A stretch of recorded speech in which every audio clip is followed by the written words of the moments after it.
نحمده ونصلي ونسلم على رسولنا الكريم أما بعد.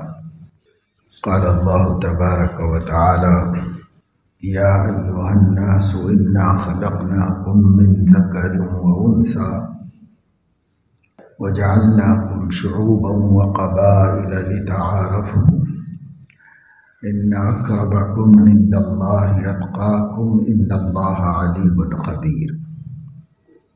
وقال تعالى: يا أيها الناس اتقوا ربكم الذي خلقكم من نفس واحدة وخلق منها زوجها وبث منهما رجالا كثيرا ونساء واتقوا الله الذي تساءلون به والأرحام إن الله كان عليكم رقيبا. صدق اللہ العظیم. اللہ تعالیٰ نے انسانوں کو ایک مرد اور ایک عورت کے ذریعے پیدا کیا ہے. گزشتہ جمعے میں مختلف آیات و احادیث کی روشنی میں بتایا گیا تھا کہ اللہ کی نظر میں سب انسان ہونے کی حیثیت سے یکساں ہیں اور ایک ہی حکم میں ہیں. انسانی حقوق سب کے برابر ہیں. مرد ہو یا عورت، امیر ہو یا غریب، عرب ہو یا عجم، کالے ہو یا گورے، اس سے کوئی مطلب نہیں. سب کو اللہ نے بنایا ہے اور سب ایک ماں باپ کی اولاد ہیں. جب سب ایک ماں باپ کی اولاد ہیں، ایک نسل ہیں، ایک قوم ہیں، ایک قبیلہ خاندان ہے، تو ان کے حقوق بھی یکساں ہیں اور سب کے حقوق برابر ہیں. کوئی محض انسانی تفریقات کی بنیاد پر چھوٹا بڑا نہیں ہوتا. اونچ نیچ اسلام میں نہیں ہے. اسلام سب انسانوں کو ایک نظر سے دیکھتا ہے اور ایک جیسا مانتا ہے اور حقیقت بھی یہی ہے. اللہ کے نبی صلی اللہ علیہ وسلم نے فرمایا: لا فضل لعربی علی عجمی ولا لابیض علی اسود الا بالتقوی. قرآن میں فرمایا گیا: ان اکرمکم عند اللہ اتقاکم. یقیناً تم لوگوں میں اللہ کے نزدیک معزز محترم وہ ہے جو زیادہ پرہیزگار ہے، جو زیادہ اللہ سے ڈرنے والا، اللہ کے حکم پر چلنے والا، اللہ کی بھیجی ہوئی شریعت کا احترام کرنے والا. اس میں جو جتنا زیادہ ہوگا وہ اتنا اللہ کے قریب ہوگا، اللہ کی نظر میں عزیز ہوگا اور اللہ رب العزت اس کو اپنا مقرب پسندیدہ بندہ کہے. بس ایک صفت ہے، اس کی کمی زیادتی سے انسان چھوٹا بڑا ہوتا ہے، انسان کم زیادہ ہوتا ہے. لیکن اس ایک چیز کے علاوہ کسی بھی صفت کی وجہ سے انسان چھوٹے بڑے نہیں مانے جا سکتے.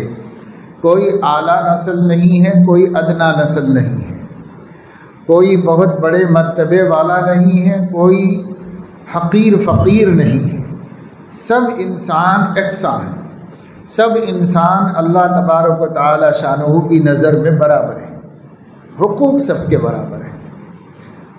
لیکن اللہ کے نزدیک اگر اپنا کوئی مقام بنانا ہے، کوئی مرتبہ بنانا ہے، تو وہ انسان مال سے نہیں بنا سکتا، علم سے نہیں بنا سکتا، عمل سے نہیں بنا سکتا.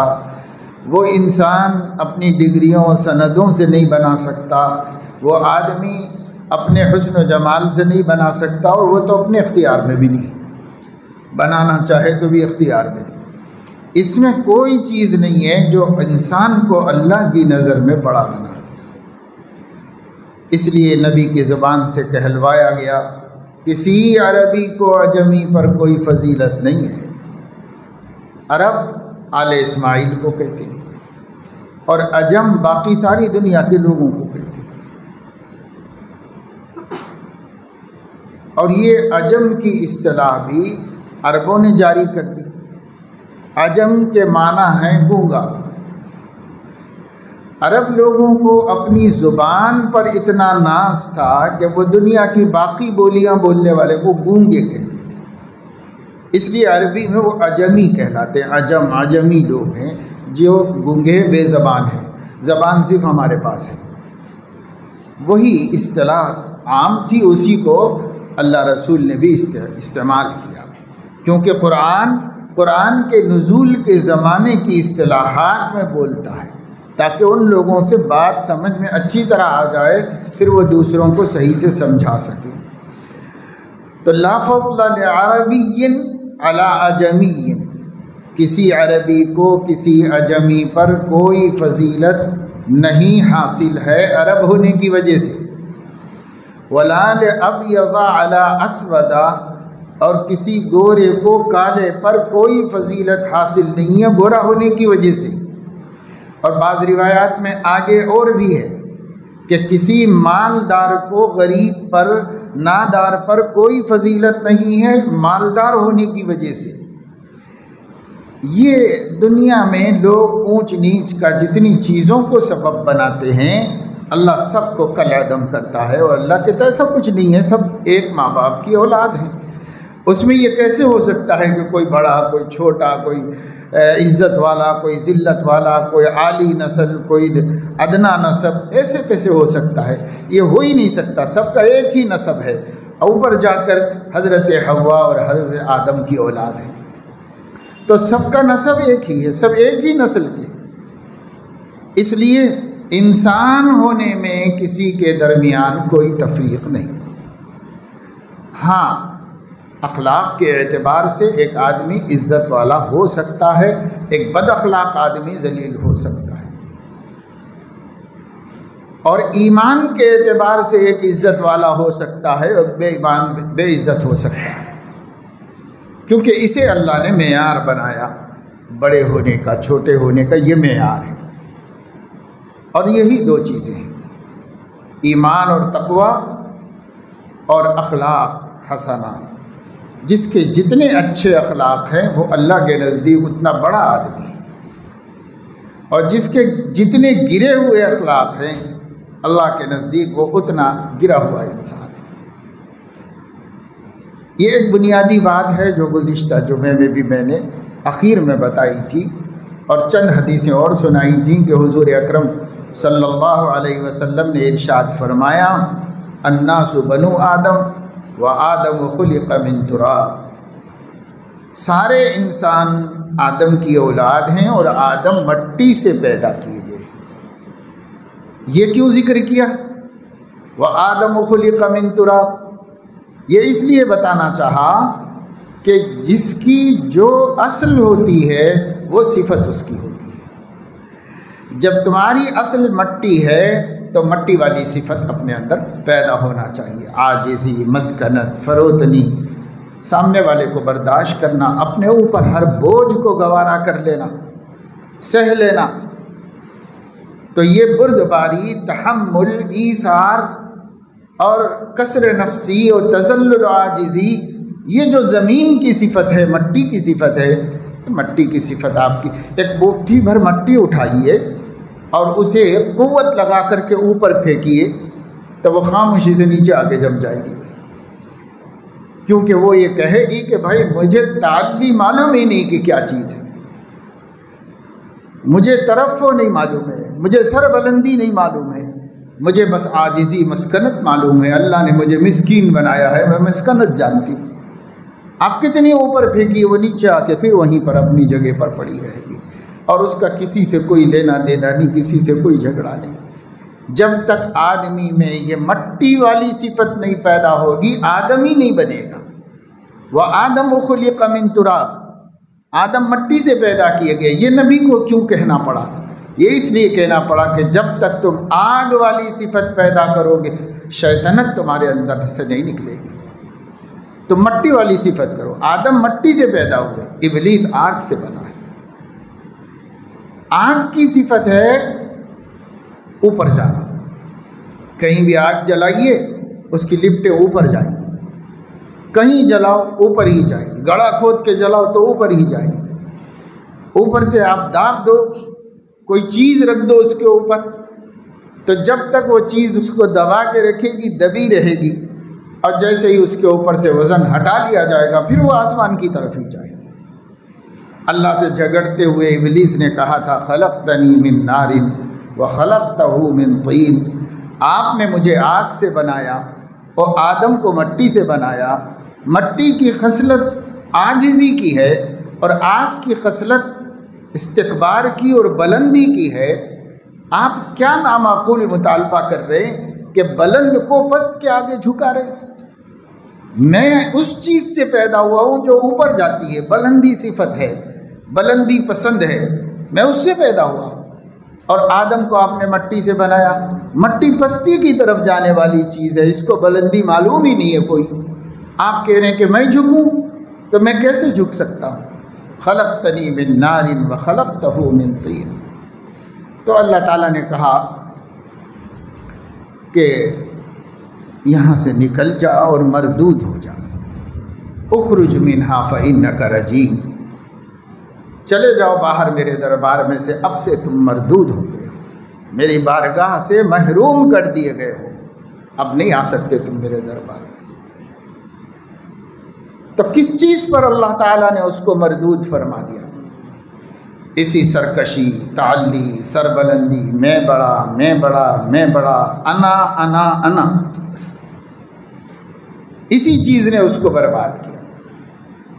اللہ تعالیٰ نے اور حضور علیہ السلام نے ہمیں سمجھایا کہ دیکھو مسلمانوں، تم اپنی اصل پہ رہو، تم اپنی اصل سے مت ہٹو.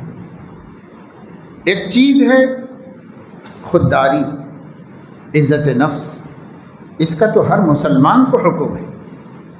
اور ایک چیز ہے استکبار، نخوت، انانیت، بڑاپن، اس کی اللہ نے کسی کے لیے پسند نہیں کیا. کسی بندے کے لیے اس کو اللہ نے پسند نہیں کیا، کسی بندے کے لیے پسند نہیں کیا. خود زمین کے بارے میں فرمایا جاتا ہے کہ دیکھو ہر چیز کے لیے پانی سکون اور راحت اور زندگی کا سبب ہے، اور اللہ تعالیٰ پانی سارے عالم کے اندر پھیلا کر تمام مخلوقات کے لیے ہر جگہ موجود اویلیبل رکھا ہوا ہے پانی کو اللہ. لیکن دیکھنے کے اعتبار سے زمین کے کچھ حصے سر اونچا کر کے کھڑے ہوئے، جیسے پہاڑ ہیں، مٹی کی چوٹیاں ہیں، ٹیلے ہیں، جو اونچے ہیں زمین سے سر اونچا کر کے کھڑے ہوئے ہیں. زمین پر بہنے والا پانی بھی ان تک نہیں پہنچتا، آسمان سے برسنے والا پانی بھی ان کے اوپر نہیں رکتا، وہ گر کے باہر چلا جاتا ہے اور یہ بہہ کے سائڈ سے نکل جاتا ہے. پانی رحمت ہے اللہ کی، ہر مخلوق کے لیے برکت ہے، لیکن جس نے سرکشی کی اللہ نے اپنی رحمت کو سائڈ سے نکال دیا. رحمت اوپر گر کے بھی ہٹ گئی، وہاں سے نیچے چلی گئی، اس کے اوپر نہیں رہی. کیوں؟ اللہ تعالیٰ فرماتا ہے پوری کائنات میں میں اکیلا سر اٹھا سکتا ہوں، کوئی دوسرا نہیں اٹھا سکتا، سب کو جھکانا پڑے گا. جو پست بنے گا رحمت کا حقدار بنے گا، اور جو متکبر بنے گا وہ رحمت سے محروم کر دیا جائے گا. اللہ نے آفاق میں، انفس میں، ہمارے آنکھوں کے سامنے ہمیں دکھایا کہ دیکھو کیسے محروم ہوتے ہیں. یہ محرومیت بنایا اللہ پاک ہی نے، مگر ہماری سبق کے واسطے بنایا، ہماری عبرت کے واسطے بنایا کہ ہم اس سے سبق سیکھیں. پر اس کے باوجود آج ہر آدمی کا حال یہ ہے کہ وہ انا ربکم الاعلی کہتا ہے، میں ہی تمہارا سب سے بڑا رب ہوں، میں ہی ہوں. بسا اوقات آدمی تنہائی میں، اکیلے میں، اپنے احوال پر غور کرتے وقت میں عبدیت کے مقام پر ہوتا ہے اور کہتا ہے، اپنے دل میں بھی کہتا میں کیا ہوں، اللہ کا بندہ ہوں، کیا ہے میرے پاس، جو ہے اللہ کی نعمت ہے، اللہ کا فضل ہے، اللہ کا کرم ہے. ایسا کہتا ہے مسلمان، اکیلے میں کہتا ہے.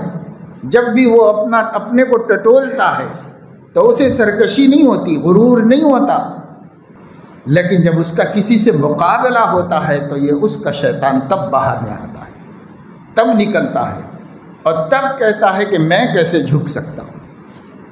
میں کیسے جھک سکتا ہوں؟ میں آگ ہوں، میں مٹی کے آگے کیسے جھکوں؟ میں نہیں جھکوں گا، میں نہیں جھک سکتا ہوں۔ یہیں شیطنت آتی ہے، یہیں ابلیس پن آتا ہے آدمی میں۔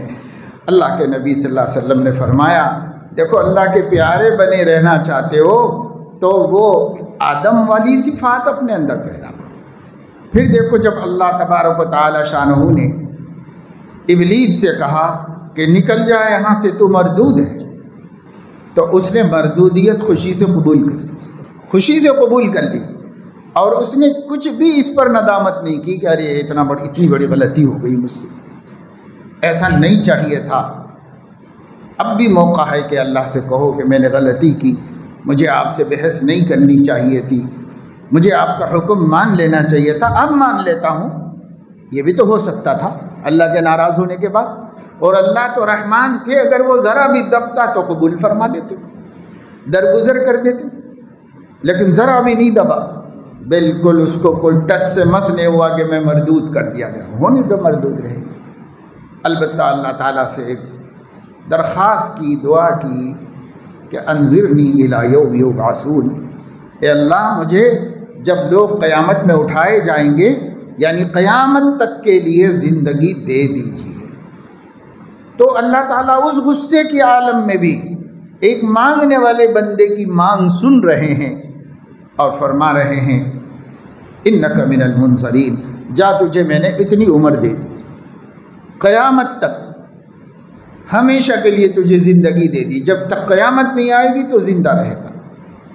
اب جب یہ مہلت مل گئی تو وہاں سے نکل گیا اور یہ کہتے ہوئے نکل گیا لَأَقْعُدَنَّ لَهُمْ صِرَاطَكَ الْمُسْتَقِيمَ ثُمَّ لَآتِيَنَّهُمْ مِنْ بَيْنِ أَيْدِيهِمْ وَمِنْ خَلْفِهِمْ وَعَنْ أَيْمَانِهِمْ وَعَنْ شَمَائِلِهِمْ وَلَا تَجِدُ أَكْثَرَهُمْ شَاكِرِينَ۔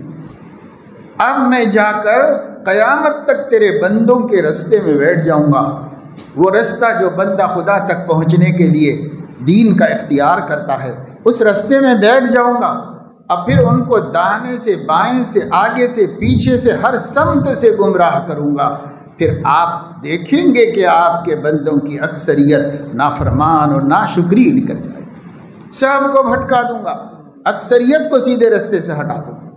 تو مقابلے کا قسم کھا کے آیا وہاں سے۔ اللہ تو ابلیس کیا بے نیازی ظاہر کر سکتا ہے؟ بے نیاز ہوتا تو سوال کیوں کرتا؟ بے نیاز ہوتا تو دعا کیوں کرتا؟ بے نیاز نہیں ہے، اللہ حقیقت میں سب سے بے نیاز ہے۔ اس لیے اللہ رب العزت نے فرمایا جو تو کر سکتا ہے کر لے، پر میرے مخلص بندوں کو تو بھٹکا نہیں سکے گا۔ جن کو بھٹک نہیں ہے وہی بھٹکیں گے، تیری ٹیم میں ہو جائیں گے، تیرے ساتھ ہو جائیں گے، لیکن میرے مخلص بندوں کو تو بھٹکا نہیں سکے گا۔ اور اس نے بھی کہا الا عبادک منہم المخلصین، آپ کے چنے ہوئے بندوں کو چھوڑ کر باقی سب کو میں بھٹکاؤں گا۔ اللہ نے بھی فرمایا میرے بندے جو خاص ہیں تیرا زور نہیں چلے گا ان کے اوپر کچھ بھی، جو میرے سے مدد لیں گے، ایاک نعبد و ایاک نستعین پر رہیں گے، ان پر تیرا زور کچھ بھی نہیں چلے گا، تو نہیں بہکا سکے گا ان کو۔ اتنا میں تجھے مختار مالک بنا کے نہیں بھیج رہا ہوں۔ یہ اس کی کیفیت تھی اللہ کے ناراض ہونے پر۔ اور آدم علیہ السلام جو مٹی سے پیدا ہوئے تھے ان پر بھی اللہ ناراض ہوا، اور اللہ تعالیٰ نے فرمایا کہ دیکھو بھائی تم لوگوں کو میں نے ایک حکم دیا تھا، تم سے نافرمانی ہو گئی، یہ حکم پہ تم جم نہیں سکے، قائم نہیں رہ سکے، تمہاری ہمت ساتھ نہیں دے سکی، تو اب میں تم لوگوں کو بجائے جنت کے پہلے دنیا میں بھیجتا ہوں۔ ہے تو وطن جنت ہی، بعد میں ہمیشہ کی زندگی میں وہیں آ جانا ہے، لیکن فی الحال میں ایک آزمائش میں ڈالوں گا، دنیا میں بھیجوں گا، پھر تمہاری اولاد کو بھی آزماتا رہوں گا قیامت تک، دنیا میں چلے جاؤ۔ تو آ گئے اللہ کے حکم سے، لیکن روتے رہے روتے رہے روتے رہے، نادم رہے، شرمندہ رہے۔ ہائی یہ نفس شیطان کے بہکاوے میں نہ آتا، اس کی بات نہ سنتا، تھوڑی ہمت کر لیتا، کیسے ہو گیا یہ، اللہ ناراض ہو گئے۔ ربنا ظلمنا انفسنا وَإِن لَّمْ تَغْفِرْ لَنَا وَتَرْحَمْنَا لَنَكُونَنَّ مِنَ الْخَاسِرِينَ۔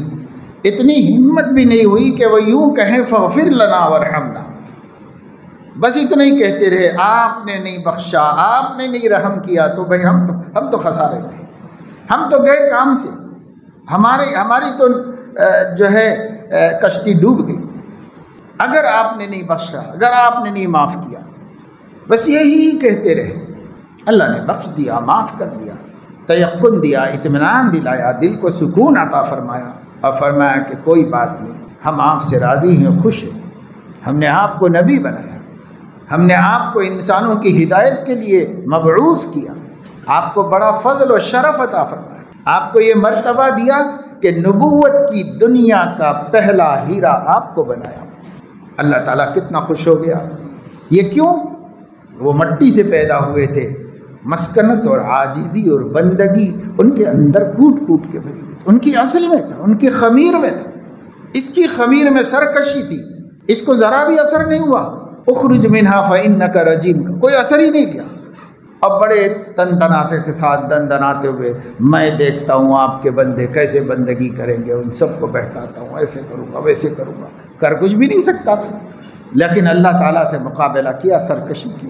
ہم لوگوں کو نبی نے یاد دہانی فرمائی، وَآدَمُ خُلِقَ مِن تُرَابٍ، لوگوں تم سب آدم کی اولاد ہو، آدم مٹی سے پیدا ہو۔ ایک بات ذہن میں رکھ لو تو کبھی تم غصے میں نہیں آؤ گے، کبھی تم حسد نہیں کرو گے کسی سے، کبھی تمہارے دل میں بغض نہیں پیدا ہوگا، عناد نہیں پیدا ہوگا، تم عاجز بندے بن کر زندگی گزارو گے۔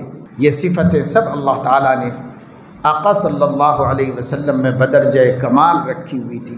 پوری زندگی، اب پوری سیرت طیبہ نبی پاک صلی اللہ علیہ وسلم کی پڑھ لیجئے، ان کے اندر حلم ہے، بردباری ہے، برداشت ہے، سامنے والے کو سہنے کی طاقت ہے، جہاں دیکھ لو، جس جگہ دیکھ لو۔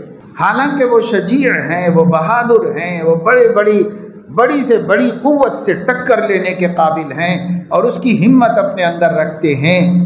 جہاں جہاں بدر میں دیکھا گیا، لوگوں نے کہا حضرت علی رضی اللہ تعالیٰ عنہ سے کہ آپ تو فاتح خیبر ہیں، آپ تو سب سے بڑے شجیع و بہادر مانے جاتے ہیں اس امت میں۔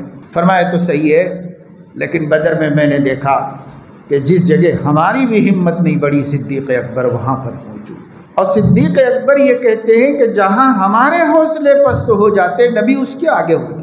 تو ایسا نہیں ہے کہ نبی بزدلی کی وجہ سے سامنے والے کو برداشت کرتے، نعوذ باللہ۔ ایسا نہیں ہے کہ نبی کی ہمت کم تھی اس لیے نبی پاک صلی اللہ علیہ وسلم چلو بھائی چھوڑو، اتنے بڑے آدمی سے کیا ٹکر لے، ایسا کچھ نہیں ہے۔ بڑی سے بڑی شخصیت سے، اور اس وقت دنیا کے جو سب سے بڑے طاقتور لوگ سمجھے جاتے تھے، ایسے جنگجو، ایسے جاں باز کہ جن سے ٹکرانے سے پہلے لوگوں کو 10 دفعے سوچنا پڑتا تھا، ہمارے نبی تو نبی، ان کے صحبت میں رہنے والے صحابہ کرام بھی ان کو پیروں کی گرد بھی نہیں سمجھتے تھے، ان کی کوئی ویلو ان کے پاس نہیں تھی، طاقت کے اعتبار سے، مقابلے کے اعتبار سے۔ انسانیت کا احترام تو صحابہ سے زیادہ کسی میں نہیں تھا، لیکن صحابہ اگر مبارزہ ہو جائے، ٹکر، مقابلہ، آؤ تو اس کے جواب میں صحابہ کرام کسی سے نہیں گھبرائے، کسی سے نہیں ڈرے، سب سے ٹکرائے۔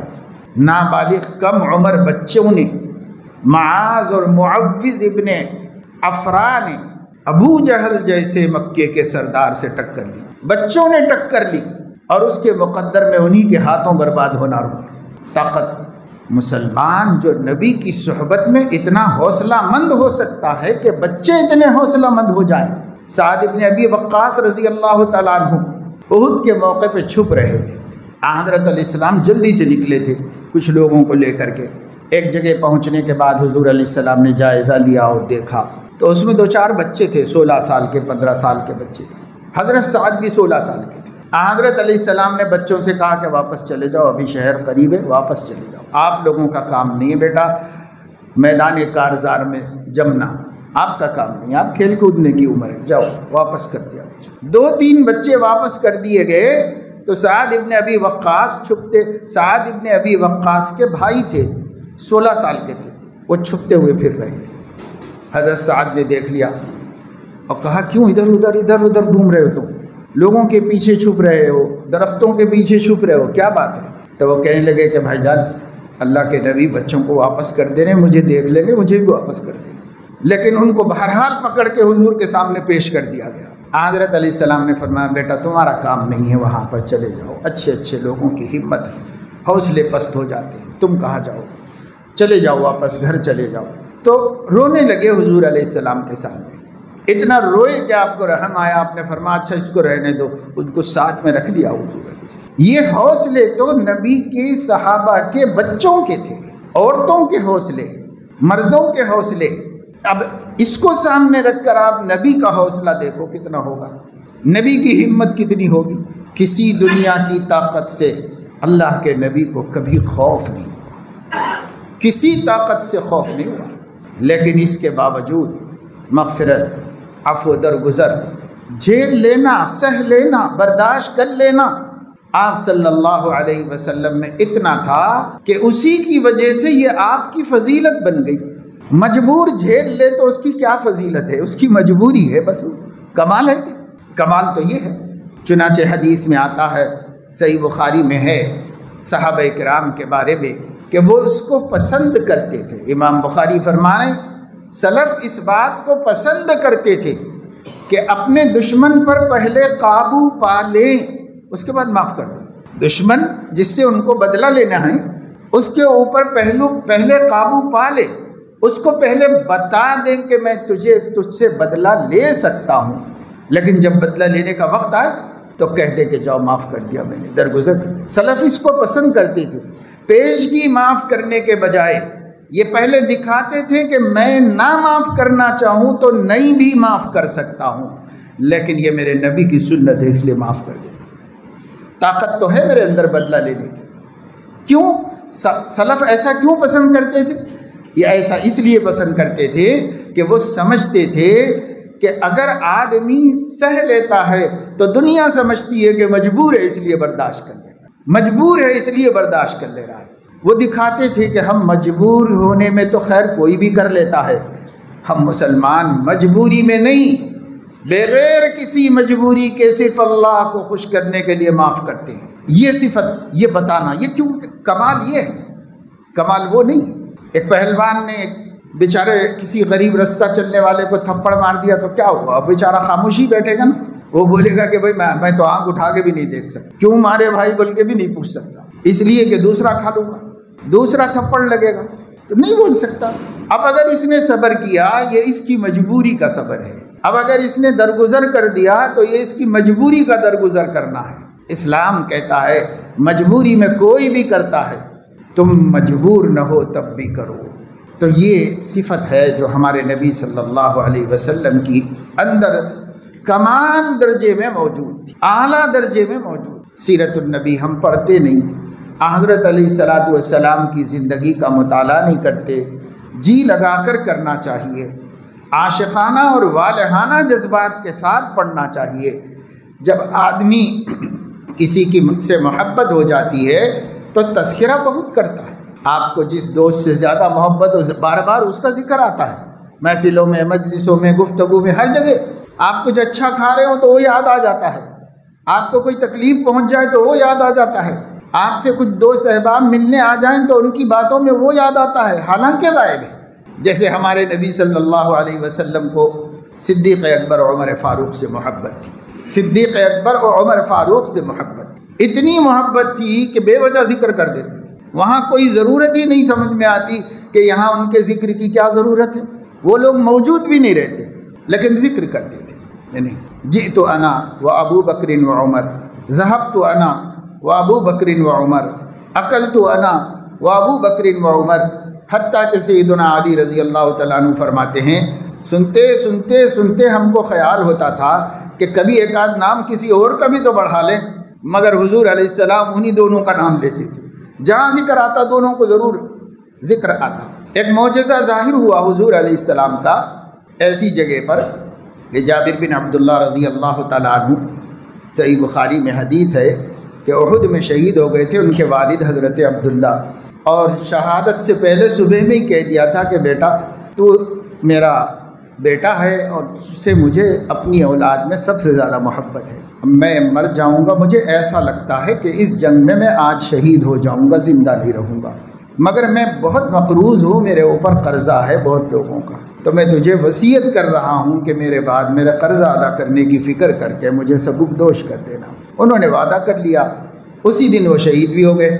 اب بعد میں مدینے میں آئے تو دیکھا کہ ان کے ابا کا باغ تھا اور اس میں بہت کھجوریں تھیں، کھجور تیار تھے بالکل۔ قرض خواہوں کو بلا کے کہا کہ دیکھو بھائی، اب ابا کا تو انتقال ہو گیا، سب کو معلوم ہے، میں ہوں اور میرا کوئی ذریعہ نہیں، یہ کھجور جتنے لگے ہوئے ہیں اس وقت، ان سب کھجوروں کو توڑوا دیتا ہوں، آپ لوگ سب بانٹ لیجئے، اور اگر اس سے بھی زیادہ مقروض تھے ہمارے والد تو درگزر کر دیجئے، معاف کر دیجئے، کیونکہ میرے پاس اور کوئی ذریعہ نہیں ہے آپ کا قرض ادا کرنے کا۔ تو وہ یہودی تھے، ان لوگوں نے کہا کہ نہیں، ہم کچھ بھی نہیں معاف کریں گے، جتنا ہم کو دیں پورا لیں گے، ہمیں پورا چاہیے۔ تو انہوں نے جا کر حضور علیہ الصلاۃ والسلام سے ذکر کیا۔ حضور علیہ الصلاۃ والسلام نے دیکھا کہ ایک جوان ہے، باپ کے انتقال کا صدمہ بھی ہے، گھر کے اندر بیٹیاں یعنی بہنیں، اور سب جوان بہنیں چھوڑ کے، بیٹیاں چھوڑ کے گئے تھے حضرت عبداللہ، بہنوں کی ذمہ داری ہے، پریشان ہے بیچارہ۔ اس لیے حضور علیہ السلام نے ان یہودیوں کو بلا کر کہا یا جا کر فرمایا کہ دیکھو بھائی، جو کچھ ہے لے لو بیچارے کے پاس سے، اسی پہ قصہ ختم کرو، اللہ نے تم لوگوں کو بہت دیا ہوا ہے، بڑے بڑے بیوپاری ہو تم لوگ۔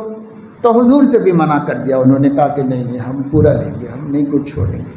تو آپ نے حضرت جابر سے کہا کہ کھجوریں توڑواؤ اور ہر قسم کی الگ کرو، اعلیٰ قسم کی الگ کرو، اجوا الگ کرو، جنیم الگ کرو، یہ الگ کرو، یہ الگ کرو، سب الگ کر کے ان کے ڈھیر لگا کے مجھے بلاؤ۔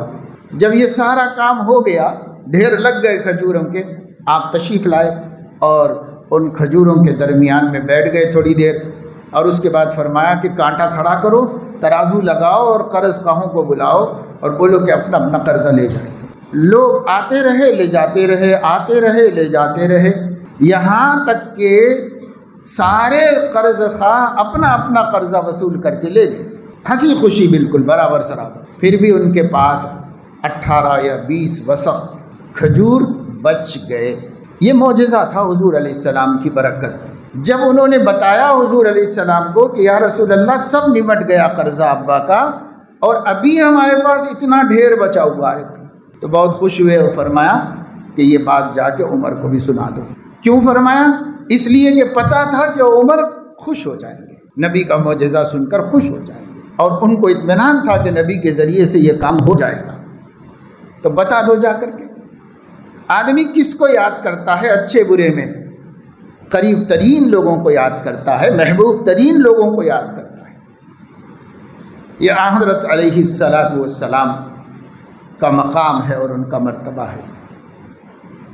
اب میں پڑھ رہا تھا کل ہی ایک کتاب میں کہ روافض اور شیعوں کے عقیدے کے مطابق جب امام غائب ہوئے ہیں 5 سال کی عمر میں، اور اس وقت سے اب تک غائب ہیں، کبھی نہ کبھی ان کے عقیدے کے مطابق ظاہر ہوں گے۔ جب ظاہر ہوں گے تو کیا کیا کریں گے؟ یہ پڑھ رہا تھا میں ان لوگوں کی کتابوں میں، تو اس کے اندر کہا کہ سب سے پہلا کام یہ کریں گے کہ مدینہ منورہ پہنچیں گے، اور مدینہ منورہ پہنچ کر حضرت علیہ الصلاۃ والسلام کا روضہ مبارک کھلوائیں گے، اور اس روضہ مبارک میں سے 2 شیطانوں کو باہر نکالیں گے اور ان کا کفن کھول کے برہنہ کر دیں گے، اور ان کو بقیع میں لکڑی گاڑ کر کے ان کو سولی پر چڑھا دیں گے۔ یہ کام جب وہ ظاہر ہوں گے تو سب سے پہلے یہ کام کریں گے کہ صدیق اکبر و عمر فاروق کو قبروں سے نکال کر برہنہ کر کے ان کی لاشیں لٹکائی جائیں گی سولی پر، اور انہیں سولی دے کر زمین کو پاک کیا جائے گا، کیونکہ جب تک یہ دونوں زمین میں ہے زمین ناپاک ہے۔ اور پھر وہ صدیقہ عائشہ رضی اللہ تعالیٰ عنہ کی لاش کو نکالیں گے اور ان کی لاش پر کوڑے مار کر ان کے اوپر حد زنا جاری کریں گے، کوڑے مار کر کے ان کے اوپر۔ اور حضرت عائشہ کا نام تو لیتے نہیں وہ لوگ، شیطانہ، بڑی شیطانی، اس کو نکالیں گے، اس کو نکال کر کے اس کے اوپر۔ مجھے حیرت ہوتی، سمجھ میں نہیں آتا کہ کتنے نوجوان ہیں جو صرف حسن و جمال کو دیکھ کر اتنی بدترین عقیدہ رکھنے والوں کے ساتھ شادی کرنے کو تیار ہو جاتے ہیں۔ کیا مسلمان کے پاس کوئی چیز ایمان کی حیثیت نہیں رہے گی، عقیدے کی کوئی ویلو نہیں رہ گئی مسلمان کے پاس، بس جی رہا ہے جانوروں کی طرح خواہشات نفسانیہ کو پورا کرنے کے بعد، نفس کی خواہشات پوری ہو جائیں بس اس کے لیے جی رہا ہے، جانتا نہیں کہ سامنے والے کا عقیدہ کیا ہے، وہ کتنا پری پیکر ہو، ماہ جبین ہو، حسین و خوبصورت ہو، لیکن اگر ہمارے نبی کے ہمارے صحابہ کے دشمن ہیں تو پھر کیا ہے ان کے؟ ہنسی ہو، مہجبی ہو، دل نشی ہو، سبھی کچھ ہو مگر کچھ بھی نہیں ہو، ایمان نہیں تو کچھ بھی نہیں، عقیدہ نہیں تو کچھ بھی نہیں۔ ہم ان سے یہ نہیں کہہ رہے کہ تم اپنا عقیدہ بدل لو، جو رکھنا چاہے رکھ لو بھائی، اللہ جانے آپ جانے، لیکن ہم مسلمان سے کہتے ہیں کہ تیرا عقیدہ اتنا کمزور کیسا ہو گیا، اتنا بدبدا کیسا ہو گیا۔ کوئی اپنا عقیدہ اس دور میں چھوڑنے کے لیے تیار نہیں ہے۔ وہ قومیں جن کا عقیدہ صرف خیالات کے علاوہ اور کچھ نہیں ہے، وہ بھی اپنے عقیدے پر مضبوطی سے جمے رہنا چاہتے ہیں۔ ایک مسلمان ہے کہ اس کو دیکھا عقیدہ چھوڑ دیا، اس کے لیے عقیدہ، اس کے لیے عقیدہ، کورٹ میں درخواستیں دے کر مرتد ہو کر نکاح کر رہے ہیں۔ اللہ اکبر، اس قدر کمزور عقیدے مسلمانوں کو، کیوں؟ اسی وجہ سے کہ ہم جانتے ہی نہیں اپنا عقیدہ کیا ہے، ہمیں پتہ ہی نہیں کہ ہمارا دین کیا ہے، ہمارا ایمان کیا ہے، ہمارے نبی کون ہیں، کچھ جانتے نہیں۔ آپ جانو نبی پاک صلی اللہ علیہ وسلم کو، ان کے صحابہ کے حالات پڑھو، ان کی عزیمتیں آپ میں عزیمت پیدا کرے گی، ان کی ہمتیں آپ کے اندر ہمت پیدا کریں گی، ان کی پختگی آپ کے اندر پختگی پیدا کرے گی۔ ہم اپنے سلف کو جانتے نہیں تو ہمارے اندر کیسے طاقت پیدا ہوگی، کیسے قوت پیدا ہوگی، جانیں گے تب وہ صفات ہمارے اندر آئیں گی۔ اس لیے ہمیں انسانیت سیکھنی چاہیے، تواضع اور عبدیت اور عاجزی پیدا کرنا چاہیے۔ اس وقت دنیا میں جو سب سے زیادہ فساد ہے، یوں تو ظہر الفساد فی البر والبحر بما کسبت ایدی الناس، لوگوں کی ہاتھوں کی کمائی سے خشکی اور تری میں فساد برپا ہو گیا ہے ہمارے اعمال کی وجہ سے، لیکن مسلم معاشرہ میں جو سب سے زیادہ ہر جگہ جانے پر جو چیز سننے میں آ رہی، جو چیز جاننے میں آ رہی، جو چیز دیکھنے میں آ رہی ہے، وہ مسلمانوں کے قریب ترین رشتوں کا ٹوٹ جانا ہے۔ اور وہ دو قریبی رشتے ہیں، سب سے قریبی رشتے جو کسی بھی انسان کے ہو سکتے، ایک میاں بیوی کا رشتہ اور ایک والدین اور اولاد کا رشتہ۔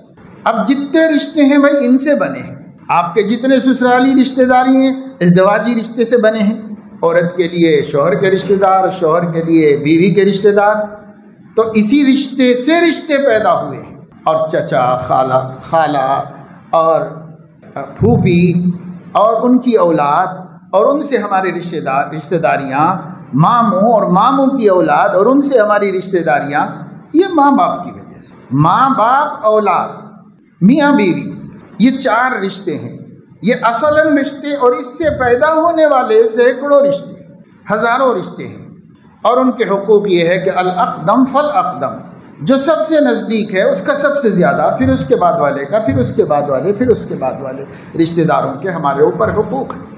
لیکن آج سماج میں کہیں جاؤ یہی دو رشتے ٹوٹے ہوئے ہیں، نہ بیوی شوہر سے خوش ہے، نہ شوہر بیوی سے خوش ہے، نہ اولاد ماں باپ سے خوش ہے، نہ ماں باپ اولاد سے خوش ہے۔ یہ قریب ترین رشتہ، اس سے قریب کیا رشتہ ہو سکتا ہے بھائی؟ الا ماشاء اللہ، بہت کم کہیں یہ چاروں رشتے جمے ہوئے ہیں، جڑے ہوئے ہیں، تو ان کو سمجھنا چاہیے کہ وہ دنیا ہی میں جنت میں اگر جمے ہوئے ہیں، ورنہ عام طور سے صورتحال جہاں بھی جاؤ، دیہاتوں سے لے کے شہروں تک، ہر جگہ جانے کا اللہ موقع دیتا ہے، ہر جگہ کے سماج کو دیکھنے، وہاں کے حالات کو سننے کا موقع ملتا ہے۔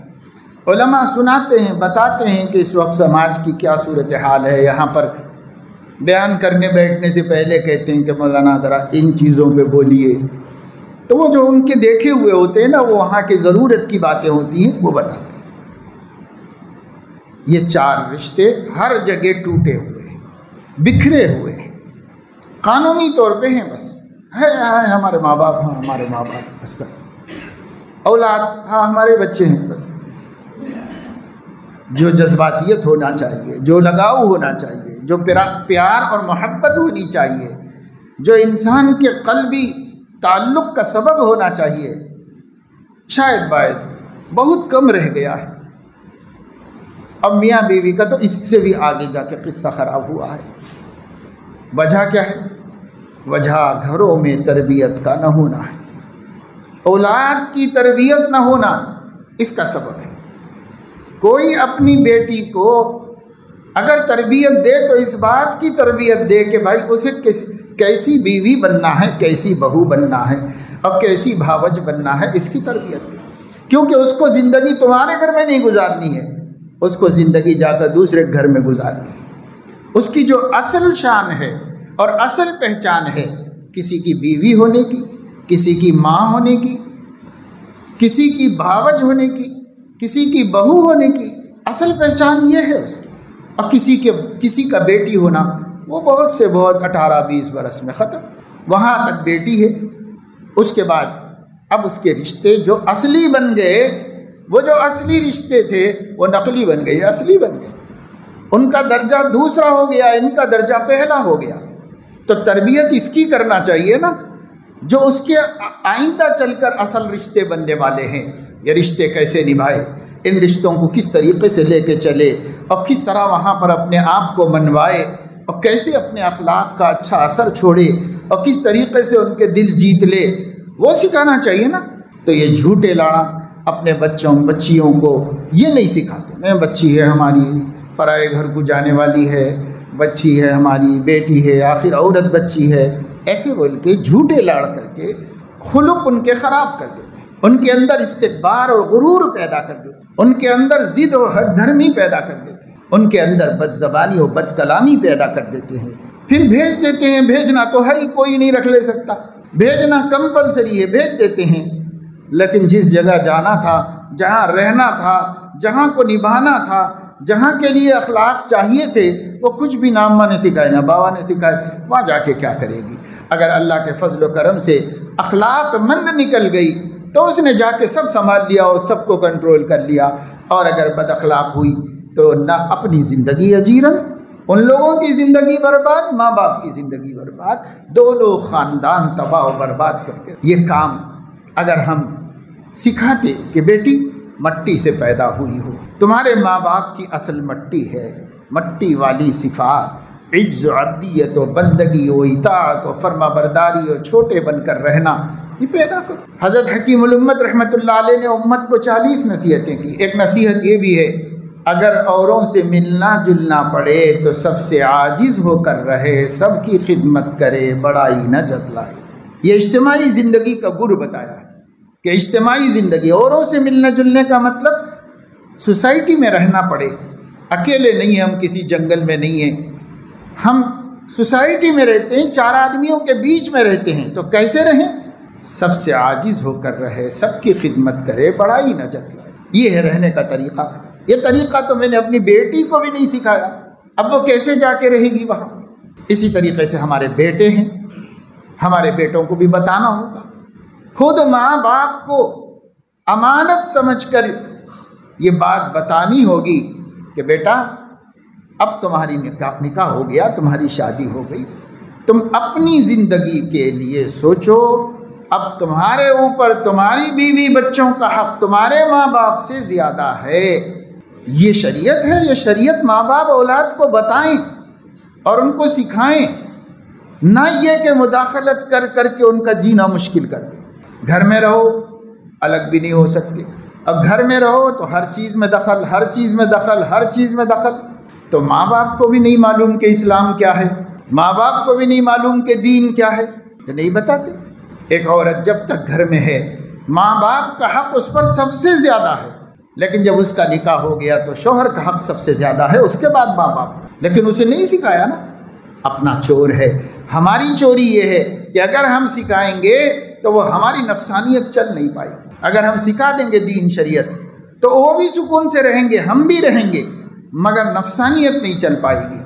اپنی نفسانیت کو آگ بجھانے کے واسطے ہم اس طریقے سے کرتے ہیں۔ اس لیے ہمیں اس طرف توجہ دینے کی ضرورت ہے اور بہت اہتمام کے ساتھ تعلیم و تربیت، عجز و بندگی اپنے اندر سکھاؤ۔ اس سے بڑی کوئی صفت نہیں، یہ سب سے بڑی صفت ہے۔ جب یہ صفت آ جائے گی ہمارے اندر، ہمارے گھر والوں کے اندر، ہمارے بیوی بچوں کے اندر، تو پھر سماج کو دیکھو کتنا سکون ملے گا، ایک دوسرے سے راحت ملے گی، ایک دوسرے سے آرام ملے گا، ایک دوسرے کو دیکھ کے خوش ہوں گے۔ ایک دوسرے اسی لیے ہیں کہ ہم ایک خوشگوار زندگی گزاریں۔ اکیلی زندگی میں آدمی ڈپریشن میں مبتلا ہو جاتا۔ کوئی دروازہ بند کر کے 2-4 دن اکیلا رہ کے دیکھے، اس کی دماغ کتنا خراب ہو جاتا ہے اور اس کی زندگی اب نارمل ہو جاتی ہے۔ اگر اللہ نے بنایا ہی ہے لوگوں میں مل کے رہنے والا، اگر ہم مل کے رہنے کی عادت ڈالیں تو اس کے واسطے یہ صفات کی ضرورت ہے۔ اگر یہ صفات نہیں تو پھر یہ مل کے رہنا مصیبت بن جائے گا، آفت بن جائے گا ہمارے واسطے۔ اس لیے کوشش کریں، فکر کریں، ماحول کو بدلیں، نبی پاک صلی اللہ علیہ وسلم کی مبارک تعلیمات کو پڑھیں، سمجھیں، اپنے بچوں کی ایسی تربیت کریں، خود اپنے آپ کو بھی اس طرح سنواریں اور اپنے اندر بھی یہ صفات پیدا کریں، تو پھر انشاءاللہ تعالی ہم دنیا میں بھی 4 دن جو رہنا ہے امن و امان، سکون و اطمینان سے رہیں گے۔ نہیں تو نہ دنیا سکون کی، اور وہاں آخرت میں حقوق لے کے جائیں گے تو وہاں بھی کیا سکون سے رہیں گے، ہم وہاں بھی چین سے نہیں رہ پائیں گے۔ اس لیے دنیا آخرت بنانے کا طریقہ اپنے حبیب کی سنت اور اپنے نبی کے خلق کریم پر زندگی گزارنا ہے۔ دین کو اپنے لیے سب سے بڑی نعمت سمجھنا ہے۔ اچھا عقیدہ، اچھے عمل، اچھے اخلاق ہم اپنے اندر پیدا کریں اور اس کے مطابق ہم زندگی گزاریں، اس کی کوشش و فکر کرنی چاہیے۔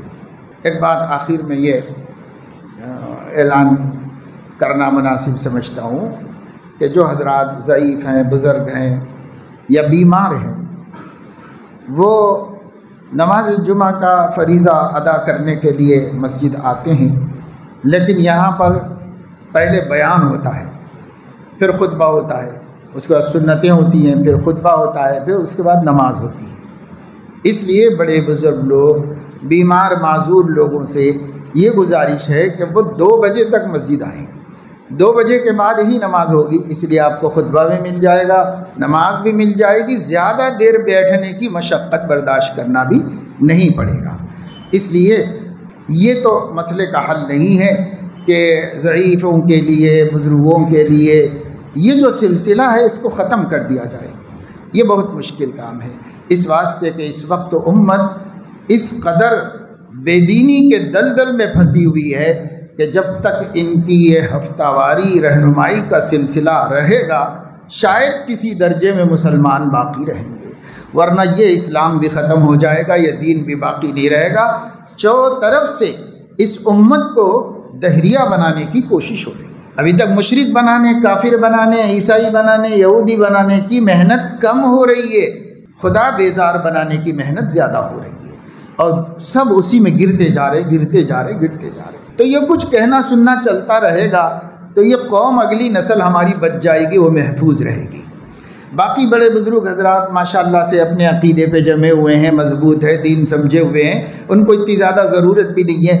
اس لیے اگر ان کو زیادہ دیر بیٹھنے کی زحمت ہوتی ہے تو 2 بجے آ جائیں، عربی خطبہ سن لیں، نماز پڑھ لیں، اور ان کو کوئی تکلیف بھی نہیں ہوگی، زحمت بھی نہیں ہوگی۔ اللہ تعالیٰ اپنے فضل و کرم سے ہم سب کو توفیق عمل نصیب فرمائے اور ہماری غفلتوں کو احساس سے تبدیل فرمائے اور آنے والی مصیبتوں کا اندازہ نصیب فرمائے اور اس کے لیے جد و جہد کرنے کی توفیق عطا فرمائے۔ آمین و آخر دعوانا۔